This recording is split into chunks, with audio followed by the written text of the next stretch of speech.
You're watching Ahmednagar City Channel. महाराष्ट्रामध्ये असाच प्रकार चालला आहे की बहुजन समाज, पारधी समाज असेल, बौद्ध समाज असेल, आदिवासी समाज असेल, महाराष्ट्रामध्ये त्यांच्यावर कुठंतरी अन्याय अत्याचार होत असताना हे महाराष्ट्राचं सरकार ह्या गोरगरीब जनतेकडे दुर्लक्ष करतं आहे. आणि ह्या महाराष्ट्राचं सरकार व पोलीस डिपार्टमेंट याच्यामध्ये लक्ष घालीत नाही. काही टायमाला गुन्हे दाखल होते. 376 सारखे त्या बाईवर वार झाला, त्या बाईवर हल्ला होतो आणि त्या बाईचा 4-5 दिवसांनी येऊन गुन्हा दाखल करतात. असं प्रकार खूप चालू आहे महाराष्ट्रामध्ये. तर मी महाराष्ट्राच्या मुख्यमंत्री आणि उपमुख्यमंत्री साहेबाला एक विनंती करतोय की मुख्यमंत्री साहेब, महाराष्ट्रामधले दलित समाजावरचे, बहुजन समाजावरचे अन्याय अत्याचार जर थांबवता येत असतील तर थांबवा. नसता आम्हाला रस्त्यावर येण्याचा टाईम आणू नका. आज महाराष्ट्रामध्ये कुठंतरी माझ्या दलित बहिणीवर, आदिवासी समाजाच्या बहिणीवर व पारधी समाजाच्या महिलेवर आत्ता एक मूकबधीर मुलीला देवगाव सिद्धीमध्ये तिथला गावगुंड सरपंच, या सरपंचांनी गायरान जमीन, हे गोरगरिबाला उदरनिर्वाहासाठी गायरान जमीन आहे, तर त्या गायरान जमिनीमध्ये हे लोक काबाड कष्ट करून स्वतः उदरनिर्माण करते. त्या सरपंचांनी या मूकबधीर मुलीला आणि आमच्या ताईला असं मारलं आणि मारूनसुद्धा कालपासूनसुद्धा त्यांची पोलीस प्रशासनाने दखल नाही घेतली. तरी मी महाराष्ट्राच्या गृहमंत्र्याला व पोलीस महासंचालकांना विनंती करतोय की आमच्या गोरगरीब पीडित वंचित बहुजन समाजाकडे लक्ष द्या. नसता महाराष्ट्रामध्ये आम्हाला रस्त्यावर उतरण्याचा टाईम आणू नका.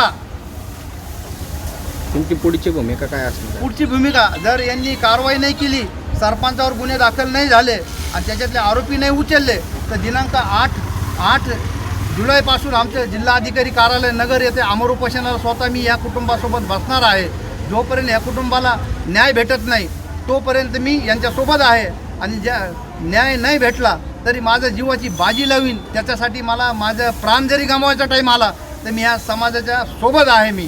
ही माझी अशी ठाम भूमिका. मी आंबेडकरी जनमोर्चा महाराष्ट्र प्रदेश अध्यक्ष म्हणून काम करतोय. महाराष्ट्रामध्ये गेल्या अनेक दिवसापासून दलित समाजावर अन्याय अत्याचार वाढला आणि अन्याय अत्याचार वाढत असताना इथलं महाराष्ट्राचं सरकार व गृहमंत्री साहेब आपण कमी पडतात. ज्या ठिकाणी उद्रेक व्हायचा, थोडक्यात जर गुन्हा दाखल केला आणि त्या संबंधित जे आरोपी आहे त्याला तात्काळ अटक केली तर हा प्रकार वाढत नाही. पण हा पार इकोप्याला येऊस तर, रोडवर आम्हाला उतरूस तर आम्हाला आंदोलन करावं लागते. सहजपणे काही भेटत नाही, अशी या महाराष्ट्राची भूमिका आहे. शेती काम करण्यासाठी गेलते देवगाव सिद्धी गायरानं. तिथं मला परभाकर, सिद्धू बोरकर यांनी गाव गुंडे पाठवले मारायला. त्यांनी तलवारी आणल्या. तलवारी फक्त त्यांना ते तलवारच्या याच्यातून काढता नाही, लोखंडातून बाहेर, म्हणून मग जीव घातक हमला त्यांनी लई केला मायावर, पण लागलं नाही मला त्याच्यातून. पण त्यांची तलवार धरली म्हणून तरी ते मला मारित होते. हानमार त्यांनी मुक्कामार लई केला मला. जिथं नाही दाखवणार अशा ठिकाणी मला त्यांनी मारहाण केला लई. नानासाहेब अमृता बोरकर यांनी मला तिथून, मी त्या गायरानातून सुटून पळाले. डोंगराखाली ते उभं राहिलेले होते. आताची मागणी काय तुमची? आता मागणी काय आहे ते मला काय म्हणले, पार धाडच्या जातीचे तुला काही लाज वाटत नाही का? एक तर आधीच तिथं पारधी भरपूर आहेत आमचे, आणि तू कशासाठी येऊ राहिली गावातून? तू इकडं कशासाठी येऊ राहिली? भूमी नाही तर तिकडं बघ तुझं काय असेल ती, आम्हाला सांगू नको, नाहीतर तू आम्हाला इतकं वाईट होणार नाही, असं म्हणून मला धक्काबुक्की केली त्यांनी. याच्यानंतर तुम्हाला न्याय भेटण्यासाठी याच्यानंतर आम्हाला न्याय भेटण्यासाठी आम्ही सिव्हिल हॉस्पिटलला आलो.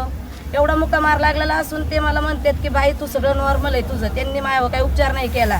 पोलिसांकडे गेलो, पोलीस म्हणले सिव्हिलचं सगळं तिकडं केलंय ना, तुम्ही तिकडे जाऊन ॲडमिट झाले, म्हणले तिकडे जाऊन केस करा.